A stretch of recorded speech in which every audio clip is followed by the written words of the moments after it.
الحمد لله رب العالمين والصلاة والسلام على نبينا محمد صلى الله عليه وسلم وعلى آله وأصحابه أجمعين ومن تبعهم بإحسان إلى يوم الدين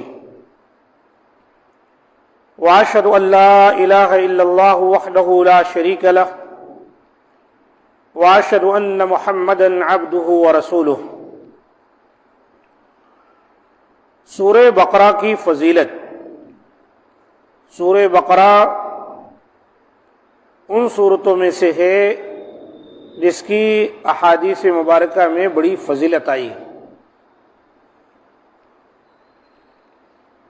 مسند احمد، صحیح مسلم، جامع ترمذی اور سنن نسائی میں حضرت ابو ہریرہ رضی اللہ تعالیٰ عنہ سے روایت ہے کہ رسول اللہ صلی اللہ علیہ وآلہ وسلم نے فرمایا: لا تجعلوا بیوتکم مقابر وإن البیت الذی یقرأ فیہ سورة البقرہ لا يدخلہ الشیطان۔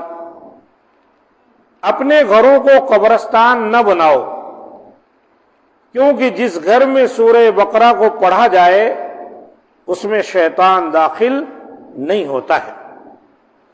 صحیح مسلم کی 780 نمبر کی حدیث ہے۔ اس حدیث کے بہت سارے معنی اور مفہوم ہو سکتے ہیں۔ ایک تو یہ کہ قبرستان میں قرآن مجید نہیں پڑھا جا سکتا، اسی لیے تو اللہ کے رسول نے فرمایا: لا تجعلوا بیوتکم مقابر، تم اپنے گھروں کو قبرستان نہ بناؤ، اس طرح نہ بنا دو کہ جہاں قرآن ہی نہ پڑھا جائے۔ اور پھر آپ نے فرمایا: وَإِنَّ الْبَيْتَ الَّذِي يُقْرَأُ فِيهِ سُورَةُ الْبَقَرَةِ، یقیناً وہ گھر جس میں سورہ بقرہ پڑھا جاتا ہے، سورہ بقرہ کی تلاوت کی جاتی ہے۔ یقرأ، اس سے اہل علم نے یہ بھی بیان کیا ہے کہ اگر کیسٹ وغیرہ لگا کر بھی سورہ بقرہ لگا دیا جائے تو یہ فضیلت شیطان کو بھگانے کی حاصل ہو سکتی۔ یہاں یہ نہیں کہا گیا کہ کوئی شخص پڑھتا ہے، بلکہ یہ کہا گیا جس گھر کے اندر پڑھا جاتا ہے، کوئی شخص بھی پڑھ سکتا ہے، کوئی کیسٹ وغیرہ لگا دے آدمی، سی ڈی لگا دے، اس کے ذریعے سے تلاوت ہو تو یہ چیز حاصل ہو جائے گی کہ لا يدخلہ الشیطان، شیطان اس گھر میں داخل نہیں ہو سکے گا۔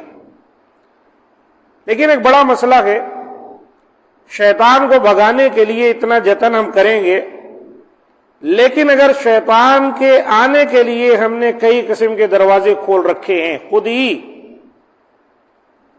گانے بجانے کا اہتمام ہے، میوزکیں سنی جاتی ہیں، تصاویر گھروں میں لٹکائی گئی ہیں، کتے پالے گئے ہیں، اس طرح کے اور بھی بہت سے ایسے اعمال و افعال ہیں کہ جن کی وجہ سے خود شیطان کو موقع مل رہا ہے گھر میں آنے کا،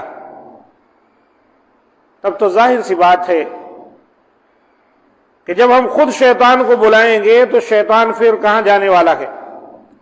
جبکہ حدیث میں آیا ہے کہ ایک شخص ذکر و اذکار کرتے ہوئے گھر میں داخل ہو تو شیطان باہر سر پیٹتا ہے کہ ہائے، آج مجھے اس گھر کے اندر کھانا نہیں ملا، آرام کرنے کا موقع نہیں ملا، ان کے ساتھ شریک ہونے کا موقع نہیں ملا۔ اسی طریقے سے حضرت سہل بن سعد رضی اللہ تعالی عنہما سے روایت ہے کہ رسول اللہ صلی اللہ علیہ وآلہ وسلم نے فرمایا: ان لکل شیء سناما وان سنام القرآن سورة البقرہ من قرأها في بيته ليلة لم يدخله شيطان 3 ليال ومن قرأها في بيته نهارا لم يدخله شیطان 3 ایام۔ ہر چیز کی ایک کوہان ہوتی ہے، بلندی ہوتی ہے، چوٹی ہوتی ہے، اور یقیناً قرآن کی کوہان سورہ بقرہ ہے۔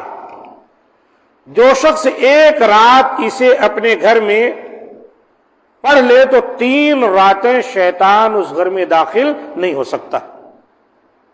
سورۃ البقرہ یہاں پڑھنے کی بات ہے کہ جو شخص ایک رات پڑھ لے تو 3 راتیں شیطان اس کے گھر میں داخل نہیں ہو سکتا، اور جو شخص ایک دن اسے اپنے گھر میں پڑھ لے تو 3 دن تک شیطان اس گھر میں داخل نہیں ہو سکتا۔